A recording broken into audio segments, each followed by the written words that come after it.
Saint-Pétersbourg, géniale création d'un tsar visionnaire, un chef-d'œuvre architectural du XVIIIe siècle que l'on ne se lasse pas d'admirer au fil de l'eau.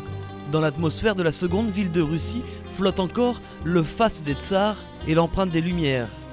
La Neva, le miroir de la ville où se confondent palais et cathédrales. Ici, en cette saison, le jour empiète sur la nuit, à moins que ce ne soit l'inverse, on ne sait plus trop.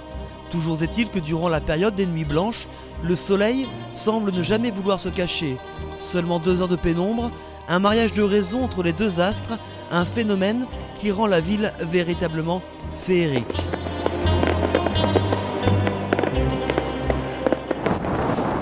Côté course, le pont sur le Sund, près de Copenhague, entre Danemark et Suède, porte d'entrée sur un monde inconnu de presque tous les marins. Une frontière qui marque l'accès vers la mer Baltique, aujourd'hui bien loin dans le sillage des 2 premiers. Depuis Saint-Gilles-Croix-de-Vie, les 2 multicoques en tête de flotte ont parcouru près de 1500 milles. Et au bout, Actual et Crêpois 3, toujours au coude à coude. Bien, c'est Antoine Coche qui se trouve à la barre.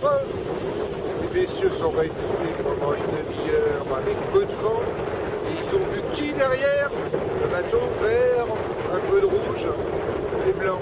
Un duel où tactique et savoir-faire ont été omniprésents pour tous les équipages. Un parcours exigeant qui n'a rien épargné aux marins. Là on voit rien. Là on voit rien non plus.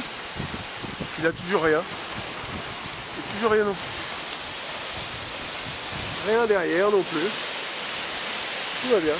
D'ores et déjà, on sait que le parcours a été assez éprouvant mentalement pour eux, puisqu'il n'y a pas eu énormément de vent. On s'y attendait. Bon, il y en a eu moins que ce qu'on pensait, mais il a fallu pour eux à chaque fois réfléchir, recalculer, se remettre en question par rapport aux choix stratégiques et tactiques vis-à-vis des uns et des autres. Là, c'est un peu plus simple, c'est un peu tout droit. Maintenant, ça change pour eux au niveau navigation.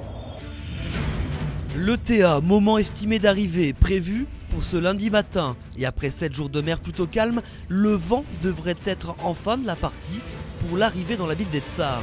Un peu plus de 3000 d'écart entre les 2 premiers. Bien malin donc, celui qui pourrait donner le nom du vainqueur de cette première manche.